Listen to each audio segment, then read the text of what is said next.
ሰላም የሮጅ ቤተሰቦች እንደምን ቆይታችኋል? ዛሬም በአንድ ቪዲዮ መጥቻለሁ። በዚህ ቪዲዮአችን ከዚህ ቀደም ከተለመደው ሀሳብ ውጪ አንድ ነገር ነው የምነግራችሁ። በዛሬው ዕለት ጠዋት ላይ አንድ ቪዲዮ የተመለከትኩኝ ነበር። ያንን ቪዲዮ ከተመለከትኩኝ በኋላና ከዚያ ደግሞ ብዙ ነገር ከተማርኩ በኋላ ለምን ስለዚያ ነገር አንዳች ነገር አልልም ብዬ መጥቻለሁ። እንደምታውቁት ድምፃዊት ዳግማዊት እንዲሁም ደግሞ አርቲስት ሳምሶን ታደሰ ወይንም በቅጽል ስሙ ወይንም በመድረክ ስሙ ቤቢ መለያየታቸውን እንግዲህ ትናንትና ባለቤቷ ሳምሶን ይፋ አድርጓል።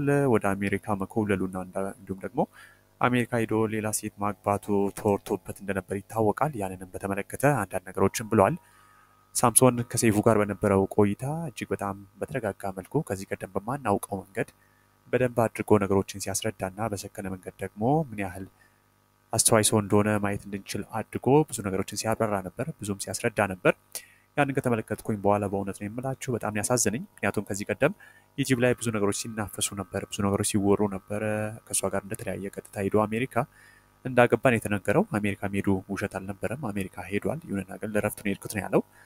በዚያ እጄ ያገባው ትዳር የለም እንዴትስ ይሆናል፣ ልጆቼንስ እንዴት አድርጌ የሚል ነገር ሲያነሳ ነበር። እንደ አባት ደግሞ መልካም አባት እንደነበር፣ እንደ ባልም ደግሞ መልካም ባል እንደነበር ብዙ ማሳያዎችን እየጠቀሰ ለማብራራት ሲሞክር ነበር። ከዚህ ቀደም እንግዲህ ስለ ራስህ መናገር ትክክል ነው ብዬ አላምንም ነበር። አሁን ላይ ግን አስፈላጊ ሲሆን ዝምታዬን ሰብር ያለው የሚል አይነት ሀሳብ ሲያነሳ ነበር። እንግዲህ ሳምሶን ታደሰ ቤቢ ከዚህ ቀደም የምናውቀው እንግዲህ በዝምታው ነው።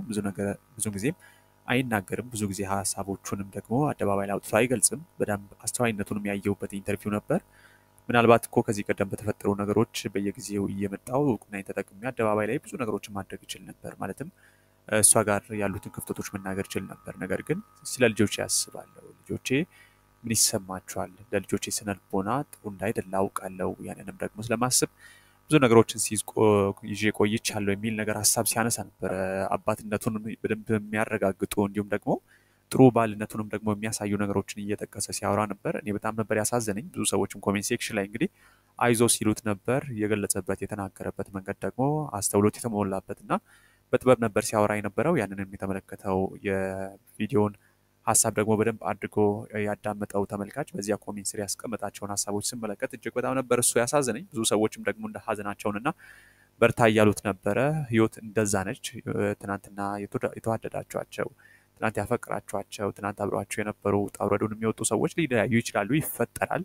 ይሁንና ግን ምንድን ነው ከጀርባ ያለው የሚለውን ነገር ከንግግሮቹ ለመመልከት ስሞክር በአብዛኛው ዳጊ ይመስለኛል ማህበራዊ ሚዲያ ላይ ጊዜዋን ታሳልፋለች። ኢንስታግራም፣ ፌስቡክ ላይም በደንብ አድርጋ የምትሳተፍ ወር የምትጠቀም እንደሆነች አውቃለሁ። ይሁንና እሱ ማህበራዊ ሚዲያ ላይ ቁጭ ብላ ላንተ ጊዜ አትሰጥም፣ አሊያም ደግሞ ትኩረት አትሰጥህም፣ መከባበርም አስፈላጊ ነው፣ ለልጆች ጊዜ አትሰጥም አይነት ሀሳቦችን ሲያነሳ ነበር። ምክንያቱም ኮሜንቶችን እየመለሰች ሪፕሌይ እያደረገች ነው ጊዜ የምትበላው አይነት ነገር ሲያወራ ነበር፣ ምንም እንኳ በግልጽ ባይናገርም። እና እንዲህ አይነት ነገሮች ማህበራዊ ሚዲያ ላይ የሚናፈሱ ነገሮች እንዲሁም ደግሞ ማህበራዊ ሚዲያ ላይ የምናሳልፋቸው ሰዓታት ምን ያህል ጎጂዎች እንደሆኑ ምን ያህል ደግሞ ከባዶች እንደሆኑ ነው መመልከት የቻልኩት። ምክንያቱም ዳጊንና ሳምሶንን የለየው ይህ ይመስለኛል። ምክንያቱም እሱ ሲናገራቸው የነበሩ ነገሮች በደንብ አድርገው የሚያሳዩ ናቸው። የቤቱ ገመና ነውና አደባባይ ላይ ማስጣት አልፈለገም። እጅግም በጣም አደንቅለታለሁ። በጣም በአስተውሎት ነበር ሲናገር የነበረው። እጅግም ደግሞ አስተዋይ እንደሆነ መመልከት ችያለሁ። ብዙ ነገሮችን እየደበቀ የቤት ገመናውን ደግሞ ለመሸፋፈን ይሞክራል። በብዙ ንግግሮቹ ደግሞ ልጆቹ አይጠፉበትም። ለልጆቹ ቅድሚያ የሚሰጥ ልጆቹን የሚያዳምጥ ጥሩ አባትም ለመሆን እየሞከረ ያለ ሰው ነው። ደግሞም ትዳሩ እንዳይፈርስ በብዙ እንደታገለ ሲያነሳ ሰምቼዋለሁ እና ብዙ ነገሮችን ተመልክቼ የእውነት ነው የምላችሁ በጣም አስተዋይነቱን የሚያደርጋቸው የሚናገራቸው ነገሮች ደግሞ እጅግ በጣም የበሰሉ ናቸው። በጣምም ነው ያደነቅኩት። ምክንያቱም የጥበብ ሰዎች ናቸው። በስራዎቻቸው እንወዳቸዋለን፣ እናከብራቸዋለን። ይሁንና ግን ደግሞ በህይወታቸው በእውነተኛ ህይወታቸው የተሳካላቸው ሆነው ብናያቸው ጥሩ ነበር። ይሁንና ግን